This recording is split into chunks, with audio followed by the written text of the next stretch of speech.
Morning class. आज के class में हम पढ़ेंगे एंजाइम का मैकेनिज्म। ठीक है, पिछले क्लास में हमने पढ़ा था आईयूबी क्लासिफिकेशन और एंजाइम का। ठीक है, तो हम देखेंगे कि मैकेनिज्म ऑफ एक्शन किसका, एंजाइम का।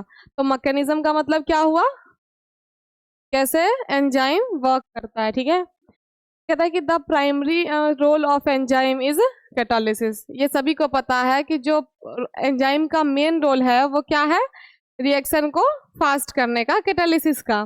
The way enzyme speed up chemical reaction in living organism is similar to the way catalyst work in ordinary chemical reaction outside living. मतलब कि जैसे जिस तरीके से मान लो कि आप अपने केमिकल रिएक्शन में ऐड करते हो कैटलिस्ट को, और वो आपके रिएक्शन को क्या करता है, रेट को बढ़ा देता है। सेम उसी तरीके से जो आपका ये कैटलिस्ट है वो एंजाइम्स जो है वो वर्क करता है बायोलॉजिकल रिएक्शन में। ठीक है, जो आपके बायोकेमिकल रिएक्शन होते हैं उसमें भी वो उसी तरीके से वर्क करता है। बस क्या होता है कि जो केमिकल रिएक्शन होता है वो क्या होता है, आउट ऑफ आपके बॉडी से बाहर होता है, लिविंग ऑर्गेनिज्म के बॉडी के बाहर होता है। और जो बायोकेमिकल रिएक्शन है वो आपके बॉडी के अंदर होता है। ठीक है, the reactant must be in active or transitional state for any chemical reaction to take place। कहता है जो आपका रिएक्टेंट होगा वो हमेशा क्या होना चाहिए, एक्टिव फॉर्म में होना चाहिए, तभी जाके वो क्या करेगा, रिएक्शन शो करेगा, अदरवाइज वो रिएक्शन शो नहीं करेगा। ठीक है, और अगर मान लो कि एक्टिव नहीं है तो हम क्या करेंगे, उसको एक्टिव करने का काम करेंगे। ठीक है, फिर कहता है कि in human body some reaction such as muscle contraction, food digestion, nerve signal transmission ETC essentially require enzymatic catalysis to regulate the rate of reaction. ठीक है, जो ह्यूमंस होते हैं उनमें जो कुछ फंक्शंस होते हैं जैसे कि muscle contraction, food digestion, nerve signal transmission, ठीक है, सिग्नल को ट्रांसफर करने का, फूड को डाइजेस्ट करने का, और मसल जो कॉन्ट्रैक्ट होता है उन सभी के लिए क्या चाहिए, आपको कैटालिसिस चाहिए। ठीक है, कैटालिस्ट चाहिए। अब कैटालिस्ट चाहिए इसलिए ताकि वो जो रिएक्शन का रेट है वो क्या कर सके, बढ़ा सके। ठीक है, फिर कहता है enzymatic catalysis increase the rate of reaction with the help of an enzyme. जो एंजाइमेटिक कैटालिसिस होते हैं ऑब्वियसली बात है उनको क्या चाहिए, कैटालिस्ट चाहिए, ताकि वो रिएक्शन के रेट को क्या कर सके, बढ़ा सके। फिर कहता है कि enzyme catalysed reaction occurs with in the active site. जो एंजाइम कैटालाइज्ड रिएक्शन होता है वो सिर्फ कहाँ होता है, एक्टिव साइट पे होता है, इनएक्टिव नहीं होगा। फिर कहता है the substrate molecules bind at the active site and are acted upon by the enzyme. कहता है कि जो आपके सबस्ट्रेट होते हैं वो एंजाइम के एक्टिव साइट पे बाइंड होते हैं और तब जाके वो अपना रिएक्शन शो करते हैं। ठीक है, मतलब एक साथ में कंबाइन क्या बनाते हैं, अपना प्रोडक्ट बनाते हैं, प्रोडक्ट रिलीज करते हैं। ठीक है, अब इसमें कहता है कि एक्टिव साइट क्या होता है, तो कहता है कि the substrate binding place of an enzyme at which catalysis occur is known as active site. ठीक है, कहने का मतलब है जैसे कि मान लो ये आपका एंजाइम है, ठीक है, और ये आपका क्या है,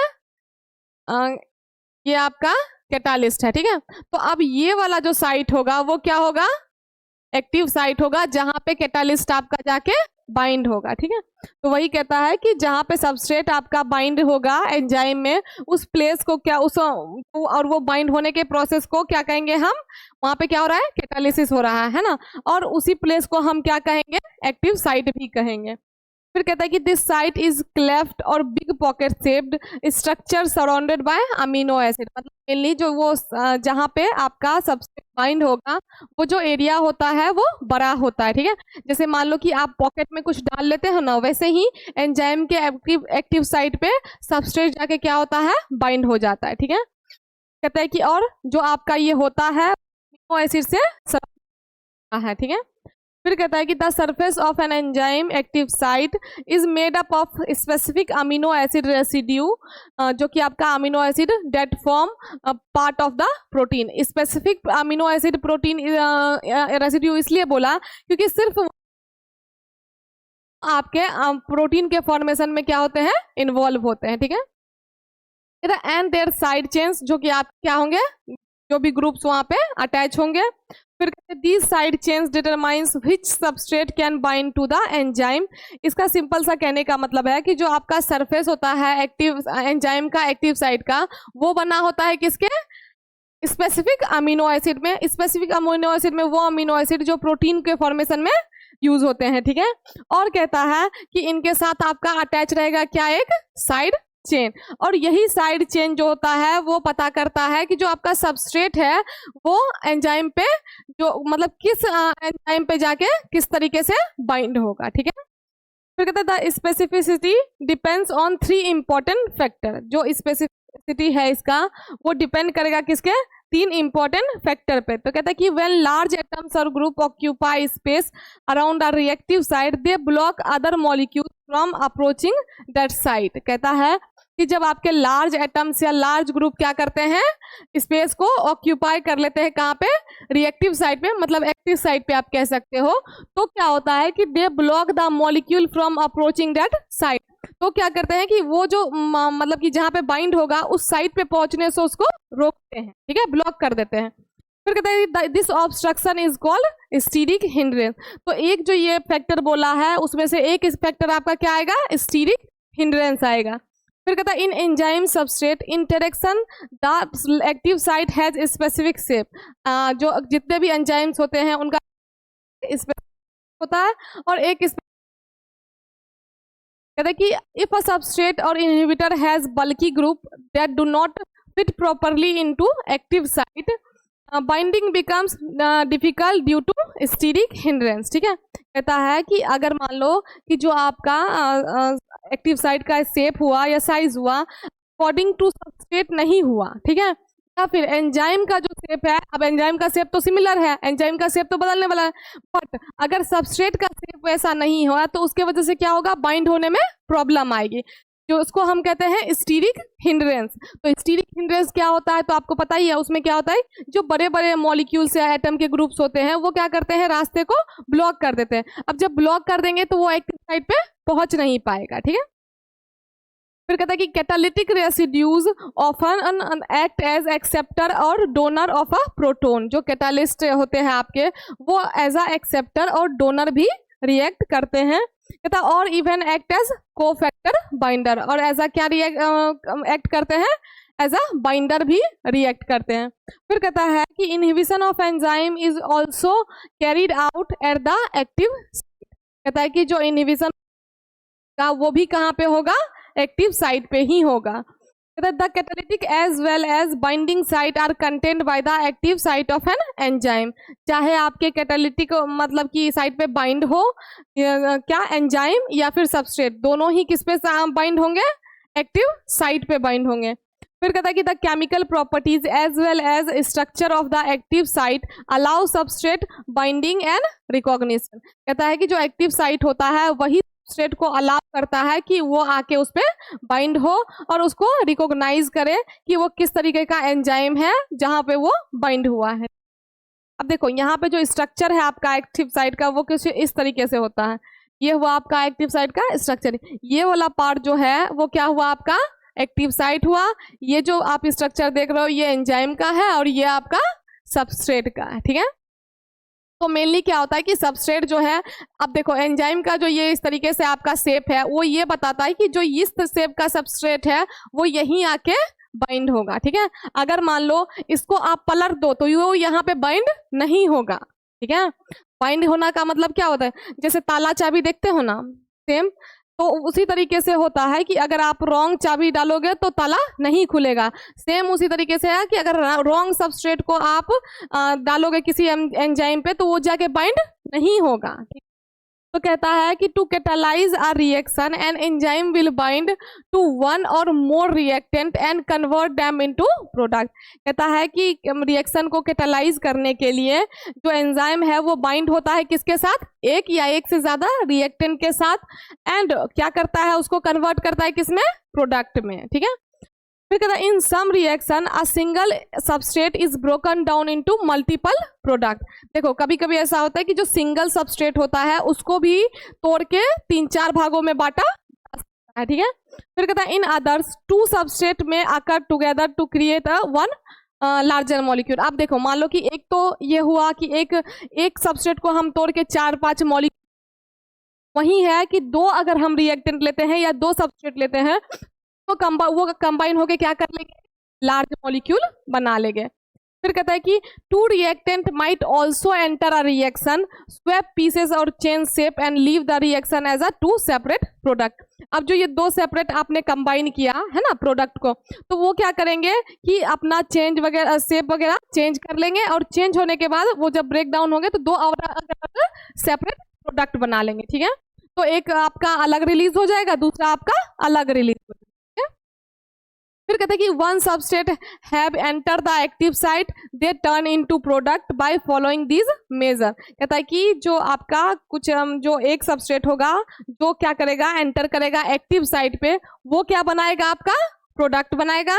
बाकी एक्टिव साइट पे जो बाइंड नहीं होगा वो प्रोडक्ट नहीं बनाएगा। ठीक है, अब कहते हैं कि प्रोडक्ट बनाने के लिए आपके कुछ स्ट्रेटजीज हैं, जैसे कि पहला स्ट्रेटजी है आपका इन रिएक्शन विद मल्टीपल सबस्ट्रेट। अगर मान लो एक सबस्ट्रेट के साथ तो ठीक है, बट अगर एक से ज्यादा सबस्ट्रेट हो तो कहते हैं कि मल्टीपल सबस्ट्रेट जब हो तो जो आपका एंजाइम होता है वो में hold the substrate in the correct position and orientation for formation of a new bond. वो क्या करता है, सबस्ट्रेट को होल्ड करके पकड़ के रखता है आप करेक्ट पोजीशन पे, ताकि नए बॉन्ड का क्या हो सके, फॉर्मेशन हो सके। ठीक है, फिर कहते हैं कि for chemical reaction to occur the substrate must first reach a high energy unstable condition called transition state. कहता है कि केमिकल रिएक्शन के होने के लिए जो सबस्ट्रेट है उसको सबसे पहले हाई एनर्जी उसके पास होना चाहिए, हाई एनर्जी तक वो रीच करना चाहिए। दूसरा उसका जो कंडीशन होना चाहिए वो कैसा चाहिए, अनस्टेबल होना चाहिए। आप देखो, जिसका हाई एनर्जी और अनस्टेबल कंडीशन होता है उसको हम कहते हैं ट्रांजिशन स्टेट। कहता है कि normally a large amount of energy called activation energy. जब बहुत ज़्यादा अमाउंट में क्या हो, एनर्जी प्रेजेंट हो तो उसको हम क्या कहेंगे, एनर्जी एक्टिवेशन, जो कि रिक्वायर्ड होता है किसके लिए, एक्टिव साइट पे रीच करना। हम मान लो कि आपको कहीं जाने के लिए, एक जगह से दूसरे जगह जाने के लिए क्या चाहिए, एनर्जी चाहिए, है ना। तो इसी एनर्जी को मतलब कि यूज होगा कहाँ पे, वो एक्टिव साइट पे पहुंचने के लिए उसको यूज करेगा। ठीक है, फिर कहता है कि an enzyme helps by bending the substrate molecules और stretching weakening certain chemical bond in the substrate. कहता है कि जो एंजाइम होता है वो उसमें क्या होता है कि जो आपके सबस्ट्रेट मॉलिक्यूल होते हैं वो बेंड होंगे, स्ट्रेच होंगे और क्या होंगे, कमजोर होंगे। क्या, जो कि सर्टेन उसके केमिकल बोन्स होंगे सबस्ट्रेट वो। ठीक, मेनली जो सबस्ट्रेट में बोन वो ये क्या करेगा, ठीक करेगा, उसको बेंड करेगा और स्ट्रेच करेगा। ठीक है, फिर कहते हैं this makes the substrate resemble the transition state. अब इसी के वजह से जो आपका सबस्ट्रेट होगा वो ट्रांजिशन स्टेट को शो कर पाएगा या ट्रांजिशन स्टेट में पहुंच पाएगा। ठीक है, कहते हैं more closely so less energy is needed for the reaction to occur. अब देखो यहाँ पे ही इसका ट्रांजिशन स्टेट जब आ जाएगा तो जो आपका रिएक्शन अकर होगा उसके लिए एनर्जी क्या हो चाहिए, कम चाहिए होगा, ज्यादा एनर्जी नहीं चाहिए होगा। फिर कहता है कि एंजाइम्स में provide a chemical micro environment that makes it easier for a reaction process. कहता है कि मतलब मेनली जो आपका एंजाइम्स होते हैं वो एक क्या करते हैं, इन्वायरमेंट मतलब बना देते हैं जिसमें कि आपका रिएक्शन जो होता है वो क्या हो जाता है, ईजियर हो जाता है। क्योंकि क्या होता है कि एंजाइम का काम होता है रिएक्शन के रेट को फास्ट करना। तो एंजाइम एक ऐसा इन्वायरमेंट हो गया जहाँ पे आपका क्या होता है, रिएक्शन वो ईजी हो जाता है। ठीक है, फिर कहते हैं कि the enzyme mechanism of action can be explain in the following 2 steps. ठीक है, मेनली जो एंजाइम मैकेनिज्म होता है उसको आप, उसमें 3 मॉडल आते हैं, 3 मॉडल से आप उसको सकते हो। उससे पहले ये है आपका एंजाइम सबस्ट्रेट कॉम्प्लेक्स साइकिल, जो कि मैंने तुम लोग को पिछले क्लास जब शुरू किया था हमने एंजाइम, उस टाइम पे भी बताया था कि क्या होता है, एक आपका एंजाइम का साइट होता है और दूसरा आपका क्या होता है, सबस्ट्रेट होता है। तो सबस्ट्रेट आके कहाँ बाइंड होगा, आपके एंजाइम पे। जब एंजाइम पे बाइंड होगा तो दोनों मिलके क्या बनाता है, एंजाइम और सबस्ट्रेट का कॉम्प्लेक्स बन जाता है। जब एंजाइम और सबस्ट्रेट का आपका कॉम्प्लेक्स बन जाता है तो कॉम्प्लेक्स बनने के बाद ये क्या करता है, प्रोडक्ट को रिलीज करता है। ठीक है, प्रोडक्ट तभी रिलीज होगा जब एक्टिव साइट पे जाके वो बाइंड होगा, कौन, सबस्ट्रेट। ठीक है, सबस्ट्रेट ही कन्वर्ट होता है किसमें, प्रोडक्ट में। ठीक है, अब एंजाइम सबस्ट्रेट कॉम्प्लेक्स फॉर्मेशन है कि मतलब कि इसमें क्या था आपका, दो मेथड था किसके लिए, कि एंजाइम मैकेनिज्म जो है उसको आप दो स्टेप में उसको पता कर सकते हो। पहला है आपका एंजाइम सबस्ट्रेट कॉम्प्लेक्स फॉर्मेशन, दूसरा है एनर्जी एक्टिवेशन एनर्जी लोअरिंग, ठीक है, मतलब कि जो एक्टिवेट करने की एनर्जी कम करना। दूसरा आपको पहला आपका है कि एंजाइम सबस्ट्रेट का कॉम्प्लेक्स, एंजाइम प्लस सबस्ट्रेट जब मिलता है तो एंजाइम और सबस्ट्रेट का कॉम्प्लेक्स बनता है ना। तो सेम चीज यहाँ पे है कि an enzyme substrate complex is formed when a substrate is acted upon a an. जब आपका कब बनता है कॉम्प्लेक्स सबस्ट्रेट, जब सबस्ट्रेट क्या करता है, बाइंड हो जाता है। फिर कहता है this lowers the activation energy of substrate, इसके वजह से क्या होता है कि सबस्ट्रेट का जो एक्टिवेशन एनर्जी होता है कम हो जाता है। Subsequently decomposition of the substrate takes place. अब क्या होगा यहाँ पे जो आपका सबस्ट्रेट है वो क्या हो जाएगा, जिसमें अंडर गोइंग वेरियस चेंजेस, उसके बाद क्या होगा, बहुत सारे चेंजेस आएंगे जब डिकम्पोज हो जाएगा। तो फिर क्या होगा कि leading to regeneration of the enzyme, तो इसके वजह से क्या होगा कि आपका एंजाइम स्टार्ट हो। फिर कहता है एग्जाम्पल लिया है कि in the presence of enzyme substrate molecules, जैसे मतलब मान लो एंजाइम्स को EN ले लिया और सबस्ट्रेट मॉलिक्यूल को X एंड Y ले लिया, ठीक है। तो कहता है कि स्लोली यूनिट टुगेदर, कहता है कि सबस्ट्रेट और एंजाइम क्या होते हैं, आपस में एक साथ आएंगे, तो कहता है कि together and form a larger molecule, तो वो क्या बना लेंगे, लार्ज मॉलिक्यूल बना लेंगे X एंड Y। फिर कहता है the reaction occurs in the following step, reaction जो है वो आपका इन स्टेप में होता है। सबसे पहले क्या होता है, एंजाइम और आपका सबस्ट्रेट, सिंगल सबस्ट्रेट क्या होता है आपस में रिएक्ट करता है, तो वो क्या बना लेता है, एंजाइम और सबस्ट्रेट का कॉम्प्लेक्स बना लेता है। फिर क्या होगा कि अब जो ये एंजाइम और सबस्ट्रेट का कॉम्प्लेक्स है, फिर से वो किसके साथ रिएक्ट करेगा, सबस्ट्रेट के साथ करेगा, ठीक है। दो सबस्ट्रेट था ना हमारे पास X एंड Y, तो अब जो ये बनाएगा वो क्या बनाएगा, एंजाइम सबस्ट्रेट कॉम्प्लेक्स, अभी भी सबस्ट्रेट कॉम्प्लेक्स ही है। फिर बोलता है अब इसको हम क्या करेंगे, अब देखो इस जो है इसका अब रिवर्सिबल हो गया कि जिसको हमने एंजाइम क्या होना शुरू हो जाएगा, फिर से रीजनरेट शुरू हो जाएगा, है ना। यहाँ तक हमारा कॉम्प्लेक्स बन गया, अब फिर से हम कॉम्प्लेक्स से एंजाइम और सबस्ट्रेट अलग कर सकते हैं, है ना, जब रीजनरेट कर सकते हैं। तो यही चीज इसमें बताने का आपको ट्राई कर रहा है, कहते कि however the all overall reaction में be represented at X + Y = XY, ठीक है। Thus the enzyme act as biochemical middleman, कहता है कि जो आपका एंजाइम होता है वो एज अ बायोकेमिकल मिडलमैन का काम करता है। मिडलमैन का काम क्या होता है, दोनों तरफ से जो क्या करता है, कोई चीज को करवाता है ना। तो एंजाइम भी क्या हो गया आपका, मिडलमैन हो गया, जो कि मतलब कि आता है कैटलिस्ट। कैटलिस्ट कब हम ऐड करते हैं, या कैटलिस्ट जब मान लो अगर कोई रिएक्शन करते हो तो कैटलिस्ट का भी यूज होता है रिएक्शन के बीच में, है ना। तो यही हो गया, या फिर बॉडी में ही होता है तो वो अपने आप आता होता है और बाइंड जाके होता है और फिर रिलीज भी हो जाता है, प्रोडक्ट रिलीज कर देता है, वापस फिर से एंजाइम अपना आ जाता है। तो ये क्या होता है कि एंजाइम जो है एक मिडलमैन का काम करता है, ठीक है। फिर कहता है कि formation of enzyme substrate complex can be explain by the following 3 models.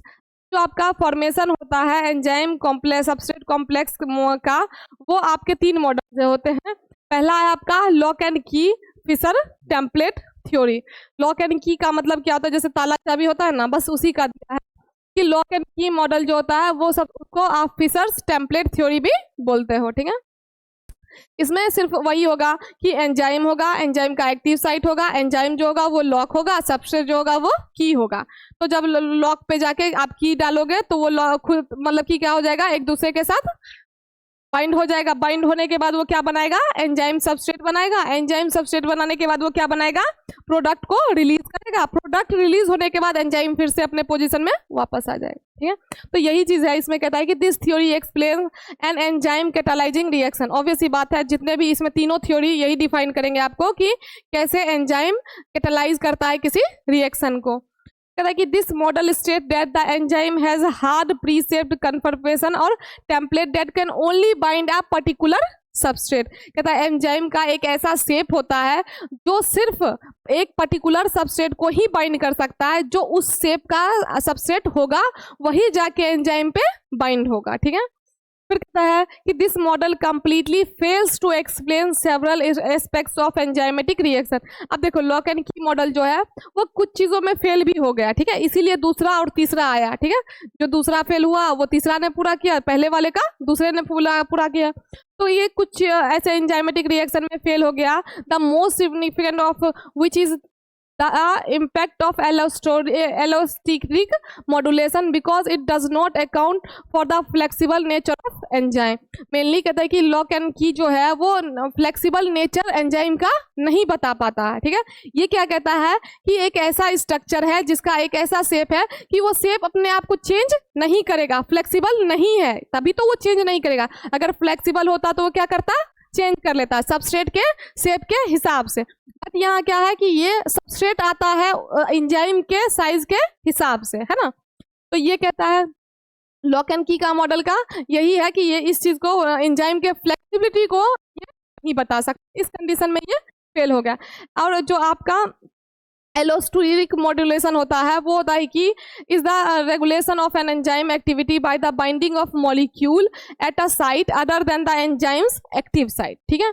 मतलब कि जो आपका एलोस्टेरिक मॉड्यूलेशन होता है वो इसका कहने का मतलब है कि जो एक्टिव साइट को छोड़ के किसी और साइट पे बाइंड हो, है ना। क्या कहता है कि अदर देन एक्टिव साइट, तो कहता है कि फिर this site is known as allosteric site. एक तो हो गया आपका एक्टिव साइट, दूसरा हो गया आपका एलोस्टेरिक साइट। एलोस्टेरिक साइट वो होगा जहां पे एंजाइम जाके एक्टिव साइट पे ना बाइंड होके क्या हो जाएगा, एलोस्टेरिक साइट पे जाएगा, तो उसी को हम क्या कहते हैं, एलोस्टेरिक मॉड्यूलेशन। बट जो एंजाइम है लॉक एंड की मेथड ये बोलता है कि इसमें एलोस्टेरिक मॉड्यूलेशन एंजाइम की फ्लेक्सिबिलिटी भी लॉक एंड की मेथड। तो ये रहा आपका लॉक एंड की का मेथड जिसमें ये आपका एंजाइम हुआ, एंजाइम को आप लॉक बोलोगे, और ये हुआ आपका का एक्टिव साइट, ये हुआ आपका सबस्ट्रेट जो आपका क्या हुआ, की। जब आप लॉक एंड की को क्या करोगे, कंबाइन करोगे, तो आपका एंजाइम का सबस्ट्रेट कॉम्प्लेक्स बनेगा। कॉम्प्लेक्स बनने का इससे प्रोडक्ट आपका ये दोनों प्रोडक्ट हो गया आपका, जो कि प्रोडक्ट आपका दोनों रिलीज हो गया। रिलीज होने के बाद एंजाइम फिर से अपने अनचेंज स्टेट में आ गया, फिर से कोई सबस्ट्रेट आएगा, फिर से उसमें कोई बाइंड आएगा, फिर से प्रोडक्ट रिलीज होगा, फिर से एंजाइम पे कोई आके बाइंड होगा, ठीक है। तो इस तरीके से होता है। अब इसका फीचर क्या कहता है कि the active site of enzyme has a fix rigid shape, ठीक है। एंजाइम का क्या कहता है कि लॉक एंड की के अनुसार कि एंजाइम का एक फिक्स और रिजिड मतलब बहुत हार्ड स्ट्रक्चर होता है, फ्लेक्सिबल नहीं है। कहता है कि this shape exist before the substrate bind, और ये ऐसा नहीं है कि सबस्ट्रेट आता है तब ये शेप बनता है, नहीं, ये शेप बनाया ही रहता है, सबस्ट्रेट आके इस पे बाइंड होता है। फिर कहता है कि कहाँ गया हूँ, only a substrate with a completely complementary shape can bind, जो एंजाइम के शेप के अनुसार है सिर्फ वही शेप वहाँ पे बाइंड होंगे सबस्ट्रेट के, अदरवाइज नहीं होंगे बाइंड। फिर कहता है कि forms an enzyme complex, obviously बात है, लॉक जब एंजाइम और सबस्ट्रेट को मिलाओगे तो बनाएंगे। फिर कहता है कि एक्सप्लेन सबस्ट्रेट स्पेसिफिसिटी, ये जो आपका लॉक एंड की मेथड है वो ये भी बताता है कि जो आपका एक स्पेसिफिक सबस्ट्रेट होता है वही एंजाइम में बाइंड हो सकता है। तीसरा कहता है कि does not explain enzyme flexibility and allosteric effect, allosteric effect और एंजाइम फ्लेक्सिबिलिटी एंजाइम की ये नहीं बता पाता है, ये इस चीज में क्या हुआ, नहीं बता पाया। दूसरा जो मॉडल कहता है उसमें कहता है कि इंड्यूस फिट थ्योरी और कोसलैंड मॉडल। इंड्यूस फिट का मतलब समझ ही गए होंगे कि उसमें क्या कर देना, एंजाइम के साइड फिट कर देना है। तो इसमें क्या कहता है कि this theory explains development of enzyme substrate complex. अब देखो पहले वाले से को क्या करे, डेवलप करके दूसरा वाला थ्योरी बनता है, हमेशा ऐसा ही होता है ना कि पहले वाले में जो कमियां थी उसको पूरा करके दूसरा बनता है, दूसरे वाले में जो कमियां थी वो तीसरा पूरा करता है ना।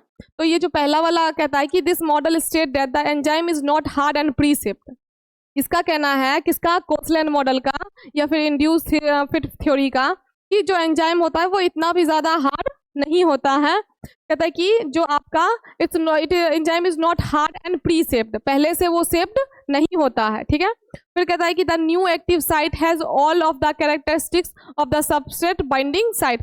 एक्टिव साइट के सारे मतलब कैरेक्टरिस्टिक्स होते हैं जो किसके पास होते हैं, किसके पास होंगे, सबस्ट्रेट बाइंडिंग साइट के होंगे।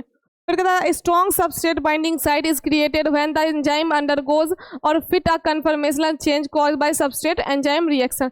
कहता है कि जब स्ट्रॉन्ग सबस्ट्रेट बाइंड होगा किसी भी साइड पे तो वो तब क्रिएट होता है जब एंजाइम कहाँ जाता है आपका, for a fit conformational change, मतलब जब हम क्या करते हैं उसमें किसी तरीके का चेंज लाते हैं, ठीक है। कहता है कि कैसे, तो बाय द सबस्ट्रेट और एंजाइम के इंटरेक्शन से। इसका कहने का मतलब है कि अगर मान लो सबस्ट्रेट और कॉम्प्लेक्स क्या कहते हैं एंजाइम को हम आपस में जब क्या करते हैं तो इसमें क्या हो गया, कुछ चेंजेस आ सकते हैं, ठीक है। अब वो चेंजेस क्या हो सकते हैं, moreover the proper amino acid of the enzyme are relocated to create active site and catalyze the reaction of a result of induced fit. कहता है कि इसमें क्या होता है कि प्रॉपर अमीनो एसिड जो होते हैं किसके, एंजाइम्स के, उसको क्या किया जाता है, रीलोकेट किया जाता है कहाँ पे, एक्टिव साइट के आसपास। फिर कहता है कि एंड उसके वजह से जब वो रिलोकेट होगा तो आपका रिएक्शन क्या हो जाएगा, फास्ट हो जाएगा और सबस्ट्रेट क्या होगा, एंजाइम के साइड पे फिट हो जाएगा, ठीक है। फिर कहता है कि the X ray diffraction studies provide enough experimental support for the induced fit model. जो आपका एक्सरे डिफ्रैक्शन स्टडी होता है वो ज्यादातर आपको इंड्यूस्ड फिट मॉडल को बताता है। अगर आप एक्सरे के बारे में पढ़ोगे तो इस मॉडल के बारे में उसमें डिटेल में पढ़ोगे आप, ठीक है। फिर कहते हैं this model is also explains the action of competitive inhibitor and allosteric modulators on enzymes. क्या कहता है कि ये मॉडल जो है वो एक्सप्लेन करेगा क्या, action of competitive inhibition and allosteric modulation on enzyme, मतलब कि इसमें फ्लेक्सिबिलिटी को भी दिखाया है कि इसका कहने का मतलब है कि एंजाइम जो होते हैं उतने हार्ड नहीं होते हैं, है ना। दूसरा कहता है कि एलोस्टेरिक मॉड्यूलेशन भी इसमें होता है, ठीक है। तो इस तरीके से इसका दो चेंजेस था। इसके फीचर क्या है, एक्टिव साइट इज फ्लेक्सिबल। इसका कहने का मतलब होता है कि एंजाइम का जो एक्टिव साइट है वो क्या है, फ्लेक्सिबल है। दूसरा कहता है कि substrate binding induce a conformational change in the enzyme. जो सबस्ट्रेट बाइंड होगा उसके वजह से चेंजेस उसमें आएंगे। फिर तीसरा कहता है active site become complementary after binding. जो आपके एक्टिव साइट होते हैं जब बाइंडिंग हो जाते हैं तो वो क्या हो जाते हैं, कंप्लीट हो जाते हैं। फिर कहता है कि supported by X ray crystallographic study. अब ये जो आपका मेनली इंड्यूस्ड फिट थ्योरी है वो एक्सरे स्टडीज जो करते हैं उनके लिए ये थ्योरी बहुत इंपॉर्टेंट है, ठीक है। एक्सरे क्यों करते हैं हम, एक्सरे क्यों करते हैं, यही ना देखते हैं हम कि कहाँ से कौन सा बोन जो है वो हट गया है ना, तो ये मतलब कि इसीलिए उसमें हम इस थ्योरी को पढ़ते हैं, ठीक है। फिर कहता है कि explains competitive inhibition and allosteric, वही वाली सेम चीज आ गई। मैकेनिज्म क्या होगा, तो सबस्ट्रेट अप्रोच एंजाइम। इसमें क्या कहता है कि देखो सबसे कहता है, सब कह रहा था कि एंजाइम पे आके सबस्ट्रेट बाइंड होता है, ये क्या कर रहा है, सबस्ट्रेट को प्रायोरिटी दे रहा है, एंजाइम को नहीं। फिर कहता है कि इनिशियल वीक बाइंडिंग अकर्स। इसमें जो जब बाइंड होगा सबस्ट्रेट और एंजाइम तो इनिशियल वाला जो होगा उसमें जो बाइंडिंग होगा वो क्या होगा, वीक होगा, कमजोर होगा, ठीक है, शुरू में। फिर कहता है कि एंजाइम चेंज शेप। ऑब्वियसली बात है एंजाइम का, इसका कहने का मतलब है एंजाइम जो है वो अपना शेप चेंज करता है सबस्ट्रेट के अकॉर्डिंग, ठीक है। फिर कहता है एक्टिव साइट फिट्स सबस्ट्रेट परफेक्टिवली। अब कहता है कि जो आपका एक्टिव साइट होता है वो क्या करता है, सबस्ट्रेट को अपने अंदर फिट करने के लिए अपना साइज चेंज करता है। फिर कहता है कैटालिसिस अकर्स। ऑब्वियसली बात है कैटालिसिस तो होगा ही। फिर कहता है product is release and enzyme returns to original state. जब आपका क्या होता है कि एंजाइम वापस से अपने ओरिजिनल स्टेट में हो जाएगा एक बार अगर वो प्रोडक्ट रिलीज कर देता है तो, ठीक है। इसका जो मॉडल है, इसका मॉडल आपको कुछ इस तरीके से है कि ये रहा आपका सबस्ट्रेट अप्रोच है, ठीक है। तो इसमें क्या होगा, ये आपका एंजाइम है और यहाँ पे आपका क्या हो जाएगा, एक्टिव साइट हो जाएगा, और ये आपका कहता है ये क्या है आपका एंजाइम साइट। अब इसमें क्या कहता है कि ये दोनों ही आपके क्या है, सबस्ट्रेट हैं, ठीक है, सबस्ट्रेट के पार्ट। अब देखो यहाँ पे कहता है fit precise match only after binding. कहता है कि जो आपका बाइंडिंग होगा उसके बाद ही पता चलेगा कि वो जो फिट है या नहीं है। तो बाइंड होगा तो ये इसमें क्या होगा, कन्फर्मेशनल चेंज इन बाइंडिंग। अब कहता है जो शेप है उसमें क्या करेगा, वो चेंज करेगा। अब वैसी बात है वो चेंजेस दिखा भी रहा है ना। तो इसका कहने का मतलब है सबस्ट्रेट के हिसाब से वो अपना शेप चेंज करेगा। फिर कहता है कि transition state and product formation. अब यहाँ पे क्या होगा, ट्रांजिशन होगा और प्रोडक्ट का फॉर्मेशन होगा। कैसे, तो आपका ये रहा प्रोडक्ट, ठीक है। कहता है stage 4 product release and enzyme returns to original shape. जो उसका ओरिजिनल शेप था उसमें आ गया। इसका डेनियल कोसलेन 1958 में मॉडल दिया था। ये फ्लेक्सिबल होता है, सबस्ट्रेट इंड्यूस शेप होता है, इसमें मतलब सबस्ट्रेट के हिसाब से एंजाइम ढलता है, इसका कहने का मतलब ऐसा है। फिर कहता है optimize for transition state, mainly ये ट्रांजिशन स्टेट के लिए बनाया गया, ठीक है। फिर कहता है इसका तीसरा थ्योरी जो है उसमें कहता है कि substrate strain theory, this theory explains that the enzymes induce conformational change और enzyme attachment to the prepared active site में cause strain on substrate resulting in product formation. कहता है कि जो अब मान लो ये तीन, इसका चार मॉडल है, चार है, ठीक है। सबसे पहले क्या कहता है कि सबस्ट्रेट स्ट्रेन इन एक्शन, कहता है कि enzyme with free substrate molecule.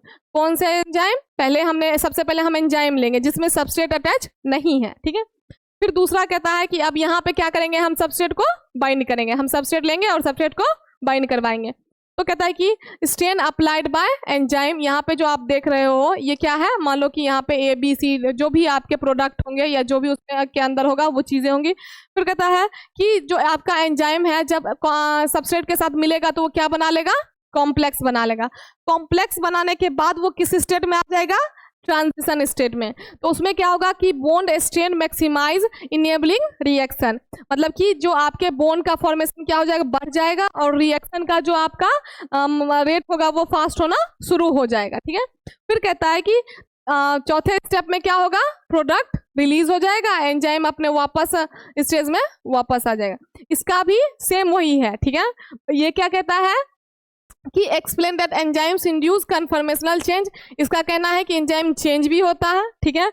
दूसरा enzyme attachment to the prepared active site, enzyme को हम अटैच करते हैं कहाँ, एक्टिव साइट पे, जिसके वजह से क्या होता है, may cause strain on the substrate, जिसके वजह से आपका प्रोडक्ट का फॉर्मेशन होता है, ठीक है। फिर कहते हैं actually the enzymatic action is caused by a combination of the substrate strain and induced fit model. कहता है कि जो आपका मेनली एंजाइमेटिक एक्शन होता है, इसने क्या किया, लॉक एंड की मेथड को हटा दिया, इसने कि खुद के मॉडल को और इंड्यूस वाले मॉडल को प्रायोरिटी दिया कि सिर्फ इन्हीं दोनों के वजह से क्या होता है एंजाइम का फॉर्मेशन। जो कॉन्सेप्ट इन्होंने दिया कि एंजाइम अपना शेप चेंज करता है, फ्लेक्सिबल होता है, और इसका कहना है कि एंजाइम शेप तो चेंज करता ही है, फ्लेक्सिबल तो होता ही है, साथ में एंजाइम अटैच होता है किससे, जाके एक्टिव साइट से। तो कहते हैं इसका फीचर क्या है, बाइंड होता है, बाइंडिंग ऑफ सबस्ट्रेट डिस्टॉर्ट और स्ट्रेन सबस्ट्रेट बॉन्ड। ये मेनली किसके साथ होगा, बाइंड होगा, तो सबस्ट्रेट बॉन्ड के साथ ये जाके बाइंड होगा, ठीक है। फिर कहता है कि strain bonds require less energy to break, अब जो बॉन्ड होंगे स्ट्रेन वाले इसके, उसको क्या चाहिए, एनर्जी कम चाहिए ब्रेक डाउन होने के लिए। फिर कहता है कि reaction proceed more rapidly helps explain catalytic efficiency of enzyme, कहता है कि इसमें आपका रिएक्शन जो होता है और ज़्यादा फास्ट हो जाता है, और ये क्या करता है, कैटालिटिक एफिशिएंसी जो एंजाइम का होता है उसको समझने में आपको हेल्प करता है। इसी का ये ग्राफ है कि रिएक्शन कोऑर्डिनेट, और एक तरफ है आपका दोनों तरफ है रिएक्शन कोऑर्डिनेट और एक तरफ आपका फ्री एनर्जी। तो ये जो रिएक्शन बन रहा है, ग्राफ बन रहा है, वो क्या हुआ कि एक नॉन कैटेलाइज्ड रिएक्शन का है और एक आपका कैटेलाइज्ड रिएक्शन का है। और यहाँ पे क्या है आपका TS है, मतलब enzyme binding destabilize the ES complex and stabilize the TS और lowering activation energy mainly by straining and substrate bond. कहता है कि एंजाइम का बाइंड होगा, एंजाइम का बाइंड होने के बाद क्या होगा, आपका डिसस्टेबलाइज्ड हो जाएगा। इसने पहले ही बोला था कि क्या चाहिए इसको, पहली बात तो इनकम्पैटिबल होना चाहिए, मतलब स्टेबल नहीं होना चाहिए। दूसरा क्या चाहिए था इसको कि एनर्जी जो है उसको क्या होना चाहिए, लोअर कर देना चाहिए, ठीक है। तो जो आपका बाइंड अप होगा, बाइंड होने के बाद ही आप क्या होगा, जो लोअरिंग एक्टिवेशन एनर्जी जो है वो लोअर होना शुरू हो जाएगा, ठीक है। इसी के वजह से इसके ब्रेकडाउन में क्या होता है, एनर्जी की रिक्वायरमेंट उतना ज़्यादा नहीं होती है, कम होती है। तो ये जो दो मॉडल बोला है इसने, कि इसने बोला है कि मेरा मतलब एक इंड्यूस फिट मॉडल और एक आपका ये कौन सा है, सबस्ट्रेट स्ट्रेन थ्योरी, ठीक है। ये दोनों मॉडल बोला है, लेकिन एग्जाम में पूछता है लॉक एंड की मेथड, ठीक है, इसीलिए याद रखना। भले इन्होंने अपने आप को इम्पोर्टेंट दिया, बट ये बात है कि इन्होंने मतलब क्या किया कि पूछता है लॉक एंड की। अब तीनों का कंपैरिजन है, कहता है कि लॉक एंड की मॉडल, इंड्यूस फिट मॉडल और सबस्ट्रेट स्ट्रेन थ्योरी। इसमें क्या होगा, एक्टिव साइट रिजिड होगा, दोनों में फ्लेक्सिबल होगा, क्योंकि वो दोनों एक ही जैसा है। कि शेप चेंजेस एंजाइम, इसमें नहीं होगा, उसमें होगा। फिर एक्सप्लेन स्पेसिफिसिटी, ये तीनों ही क्योंकि तीनों ही का कहना है कि जो एंजाइम मतलब सबस्ट्रेट है वो इस स्पेसिफिक साइट पे ही बाइंड होगा। कहता है कि एक्सप्लेन एलोस्टेरिक इफेक्ट, तो लॉक एंड की नहीं करता है, बाकी दोनों क्या करते हैं, मतलब कि जो आपका इंड्यूस फिट है तो वो तो पूरा बोलता है कि हाँ करता है, बट वो जो है वो मतलब कि होता भी मतलब हल्का होता है, कहने का मतलब कि होता भी है नहीं होता है, वो उस तरीके से है पार्टली, ठीक है। फिर कहता है एक्सप्लेन कैटालिसिस वेल।